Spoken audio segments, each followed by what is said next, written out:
Assalamualaikum warahmatullahi wabarakatuh. Perkenalkan, saya Dede Rismanto, BFM 1022104 dari kelas C1.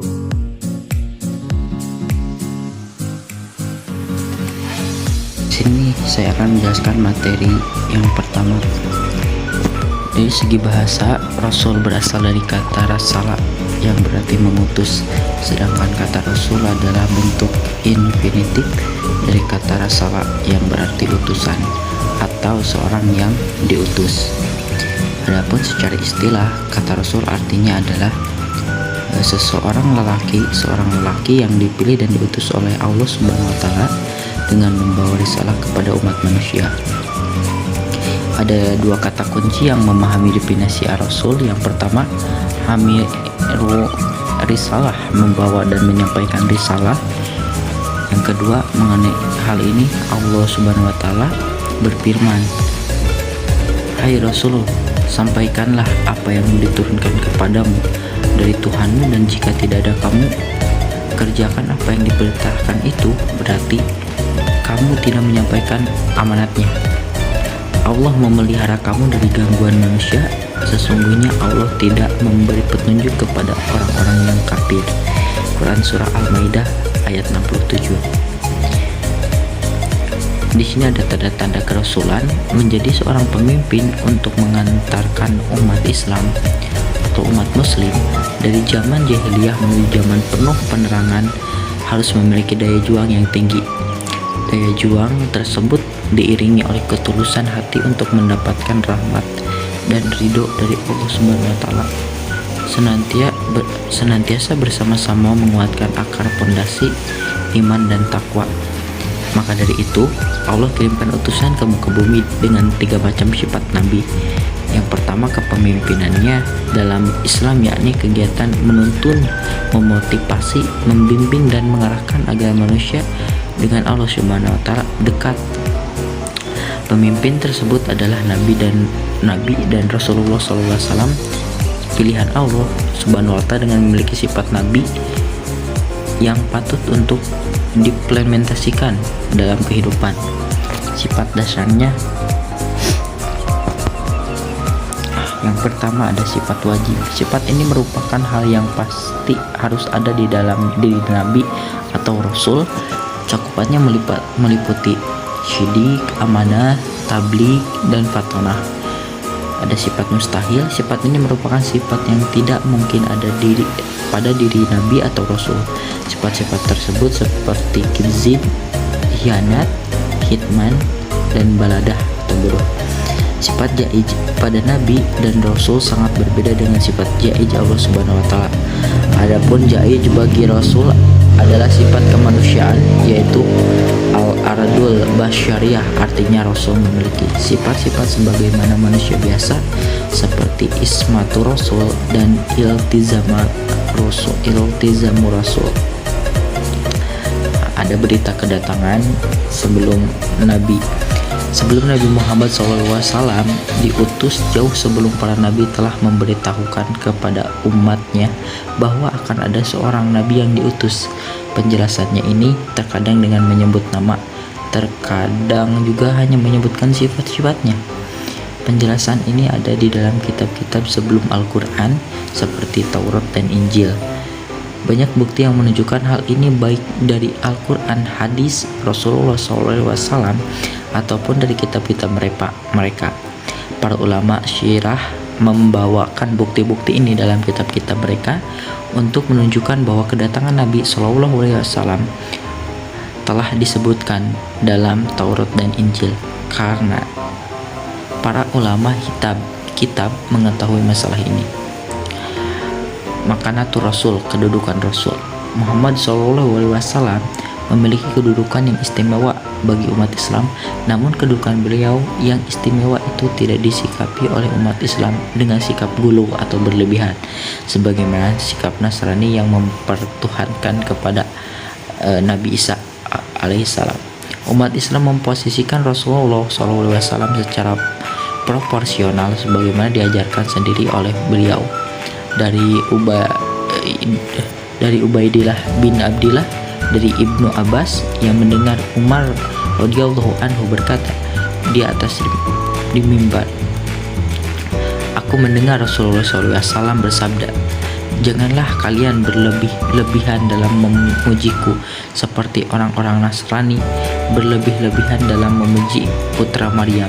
Sesungguhnya aku hanyalah seorang hamba Allah, maka katakanlah Abdullah, hamba Allah dan Rasulnya. Hadis riwayat Bukhari. Dari hadis di atas kita dapat menyimpulkan kedudukan Rasulullah Shallallahu Alaihi Wasallam adalah abdun min abdillah min ibadillah, seorang hamba manusia biasa dari sekian banyak hamba-hamba Allah Ta'ala. Yang membedakannya adalah hamba Allah Ta'ala lainnya adalah beliau Rasulullah minal mursalin, seorang rasul utusan Allah dari sekian banyak rasul-rasul Allah yang lainnya. Sebagai abdun min ibadillah Muhammad SAW tidak ada bedanya dengan manusia lain. Beliau manusia biasa, insanaan, memiliki garis keturunan dan berjasad. Ini dijelaskan dalam Quran surat Al-Kahf ayat 110. Sesungguhnya aku ini manusia biasa seperti kamu, yang diwahyukan kepadaku bahwa sesungguhnya Tuhan kamu itu adalah Tuhan yang Maha Esa. Barang siapa mengharap perjumpaan dengan Tuhannya, maka hendaklah ia mengerjakan amal yang saleh, dan janganlah ia mempersekutukan seorang pun dengan beribadat kepada Tuhannya. Oleh karena itu, sepadat manusia sebagai manusia, Rasulullah SAW melakukan aktivitasnya seperti makan, minum, pergi ke pasar, beristri, berniaga, dan segala aktivitas manusia yang lainnya. Untuk mengetahui Nabi Shallallahu Alaihi Wasallam sebagai hamba atau manusia biasa dapat kita ketahui secara pasti dari As-Siratun Nabawiyah, perjalanan hidup Nabi, khususnya di dalam Fiqhus Syirah, kajian tentang perjalanan hidup Nabi atau hidup beliau. Sedangkan Rasulullah SAW sedangkan sebagai Rasulun minal mursalin Muhammad SAW memiliki tugas untuk balagor risalah, menyampaikan risalah sebagai bentuk adaul amanah, penunaian amanah. Quran surah Al-Maidah menjelaskan ayat 67, hai Rasulullah, sampaikanlah apa yang diturunkan kepadamu dari Tuhanmu, dan jika tidak kamu kerjakan apa yang diperintahkan itu, berarti kamu tidak menyampaikan amanatnya. Allah memelihara kamu dari gangguan manusia, sesungguhnya Allah tidak memberi petunjuk kepada orang-orang yang kafir. Beliau pun bertugas menjadi imamul amanah ummah, pemimpin umat. Hal ini menjadi salah satu bukti kebenaran firman Allah Ta'ala yang menyebutkan bahwa keturunan Ibrahim alaihissalam akan dijadikan pemimpin yang membimbing di atas jalan kebenaran. Ada sifatur Rasul.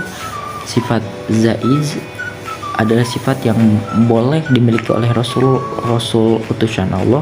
Yang kedua, sifat wajib adalah sifat-sifat yang dimiliki oleh Rasul utusan Allah. Yang ketiga, ada sifat mustahil, adalah sifat-sifat yang tidak mungkin dimiliki oleh Rasul utusan Allah. Sifat jaiz dan wajib, al-basyariyah, kemanusiaan, asyidku, benar atau jujur, al-amanah, terpercaya, al-isamah, terpelihara dari kesalahan, fatonah, cerdas, tabligh, menyampaikan, iltizam, komitmen, khuluqim azim, akhlak yang mulia, dan uswatun hasanah, teladan yang baik. Hajatun insan illa rasul. Manusia diciptakan oleh Allah Subhanahu wa Ta'ala dengan membawa fitrah naluri. Secara bahasa, fitrah artinya al-hilqah, yaitu keadaan asal ketika seorang manusia diciptakan oleh Allah. Fitrah yang dianugerahkan Allah Ta'ala kepada manusia diantaranya adalah: pertama, fitrah terhadap wujud khalik, eksistensi keberadaan pencipta. Syekh Mahmud Syaltut dalam uraiannya terhadap tentang adanya naluri bertuhan dalam diri manusia. Antara lain menerangkan bila mana manusia sedang dalam kesulitan yang amat sangat, yang telah mengatasi yang pendengaran, memecahkan pemikiran dan menghabiskan daya upaya, maka dalam keadaan seperti demikian ia tidak akan pandai keluar dari kesulitan yang sedang dihadapinya itu kecuali menyerah kepada Allah, meminta pertolongan dari kekuasaannya, petunjuk dan rahmatnya, sebagaimana telah dijelaskan dalam Quran surat Yunus ayat 22. Dialah Tuhan yang menjadikan kamu dapat berjalan di daratan dan berlayar di lautan, sehingga ketika kamu berada di dalam kapal dan meluncurlah kapal itu membawa mereka, orang-orang yang ada di dalamnya, dengan tiupan angin yang baik, dan mereka bergembira karenanya. Tiba-tiba datanglah badai dan gelombang menimpanya dari segenap penjuru, dan mereka mengira telah terkepung bahaya. Maka mereka berdoa dengan tulus, ikhlas kepada Allah Subhanahu wa Ta'ala semata-mata, seraya berkata, sekiranya Engkau menyelamatkan kami dari bahaya ini, pasti kami termasuk orang-orang yang bersyukur. Jadi manusia adalah makhluk yang asal kejadiannya bertuhan dan mengakui ada kekuasaannya Tuhan yang menjadikan alam semesta ini. Itulah naluri dari fitrah manusia. Bahkan dalam Al-Quran disebutkan, dan ingatlah Tuhanmu mengeluarkan keturunan anak-anak Adam dari sulbi mereka, dan Allah mengambil kesaksian terhadap jiwa mereka seraya berfirman, bukankah aku ini Tuhanmu? Mereka menjawab, betul, Engkau Tuhan kami. Kami menjadi saksi, kami lakukan yang demikian itu, agar di hari kiamat kamu tidak mengatakan sesungguhnya kami Bani Adam adalah orang-orang yang lengah terhadap ini keesaan Tuhan. Quran surat Al-A'raf ayat 172. Tersirat dari ayat ini bahwa sejak ia masih di alam ruh telah mengakui Allah sebagai Tuhannya. Kepada yang kedua, fitrah untuk ibadatul khaliq, menyembah atau beribadah kepada Sang Pencipta. Penjelasan poin kedua ini pun dapat dijelaskan sebagai penjelasan poin pertama di atas. Salah satu bukti kita lihat dalam sejarah perkembangan manusia itu sendiri. Manakala belum sampai kepada Rasul, maka manusia selalu beribadah dan menyembah Tuhan yang mereka yakini keberadaannya dengan interpretasi masing-masing. Ada yang menyembah batu, pohon, kayu, berhala, ataupun patung yang mereka buat sendiri, dan lain sebagainya. Yang ketiga, fitrah terhadap al-hayatul munadzamah, kehidupan yang teratur. Oleh karena itu, manusia sebagai makhluk individu maupun sosial dengan dorongan fitrahnya selalu berupaya menata kehidupannya. Ada aturan-aturan dan norma-norma yang dibuat, ada pemimpin dan yang dipimpin, ada ketetapan sanksi yang mereka langgar dan sejenisnya. Fitrah manusia tersebut di atas membutuhkan bimbingan Allah Subhanahu wa Ta'ala, karena tanpa bimbingannya manusia akan berjerumus pada kesesatan. Oleh karena itu, dengan kasih sayangnya Allah Subhanahu wa Ta'ala telah mengutus para rasul dan memberikan petunjuk agar mereka ma'rifatul khaliq, mengenal penciptanya. Terima kasih. Wassalamualaikum warahmatullahi wabarakatuh.